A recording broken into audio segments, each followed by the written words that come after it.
they've been made homeless. In the city, this hole in the ground is where 6-year-old Lydia Arazkaya and her family live. They've lost everything, but they're still alive. One day, my father opened the cover of our trench and asked the neighbor who was living in a hole in the ground next door to us, "Are you still alive? Are you still alive? Come out." The whole area was level with the ground. There were no more houses standing. When my father opened the cover, the sniper saw him.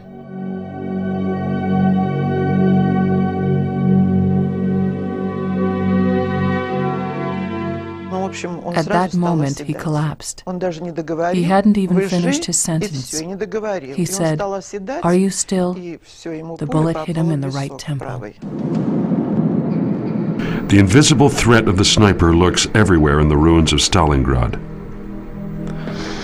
A man called Zikan is said to have shot 224 Germans by the middle of November. Russians hail him as a hero. Garja Shokolov wants to be a sniper too.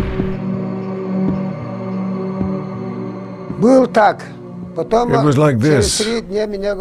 After 3 days, someone said to me, "You're slit-eyed, so you should be able to shoot well. Get a sniper's rifle." So I fetched one. 4 of us were walking along the bank of the Volga. We had to shoot at the insulators on the telegraph poles. I hit 2 out of 3. The others, only 1 each.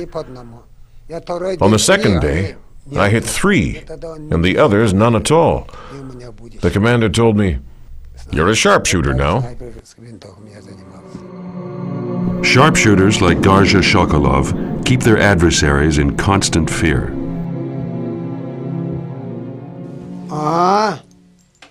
Did we regard the German as a human being in those days? No. I had no problem killing them. If a vehicle was moving, I tried to hit the driver. I aimed a little further ahead. I couldn't see the driver, but the vehicle would stop. So The Germans are living targets.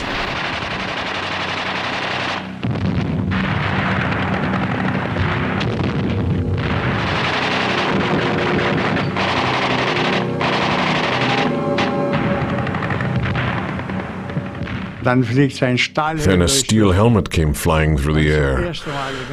That was the first time I saw a human brain. The forehead had been split open right down the middle. I saw the left and the right brain and water. No blood. I saw him look at me, then fall down, face into the dirt.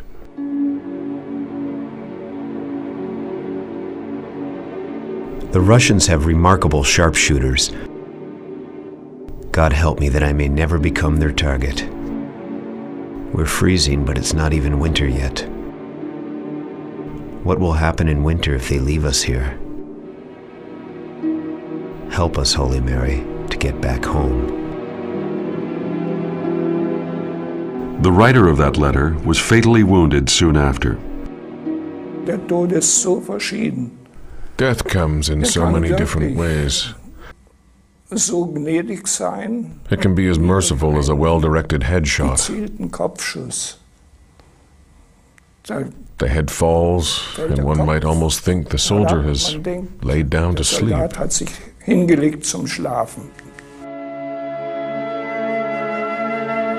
The mighty Volga, river of fate. The soldiers of the 6th Army are now cursing this river that they couldn't reach quickly enough. Entweder verwundet oder tot. We understood that was how we'd end up. We were at the places of execution. We'd spoken about it. We sang the song of the Volga once. Everyone wept. You were a young man, proud, 20 years old, and then you were executed in this manner. There were once 1,200 men in Helmut Waltz's regiment. In mid-October 1942, only 60 are still fit to fight. By the middle of October, most of Stalingrad has been taken in bloody fighting, and the armaments industry is completely destroyed.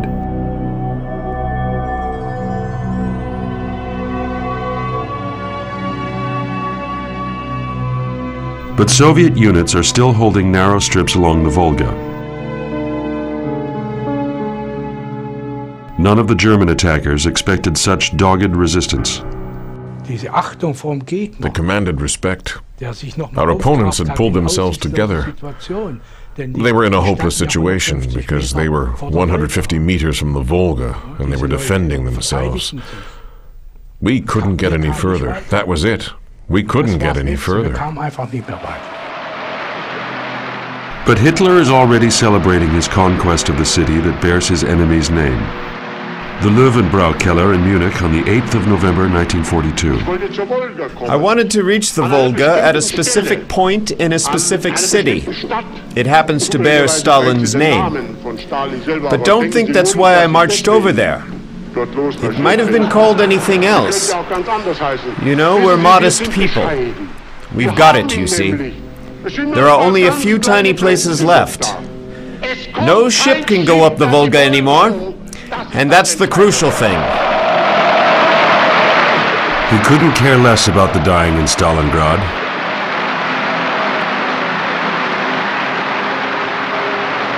He has committed himself. The day after, the mercury in Stalingrad drops to minus 18 degrees. Winter has come. The Volga freezes over.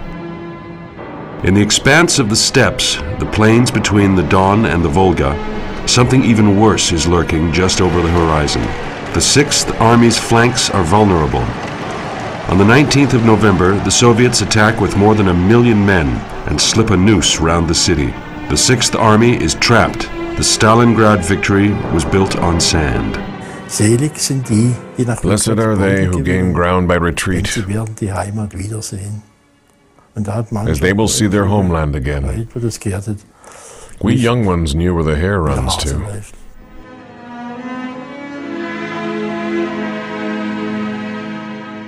Hitler hears about the noose around the 6th Army on the 22nd of November. His decision is made on the same day.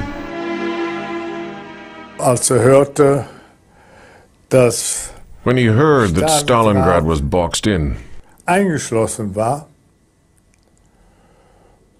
he immediately ordered that the city was to be held at all costs. He has just handed down a death sentence for the 6th Army. The German invaders will be sacrificed in the Kessel of Stalingrad.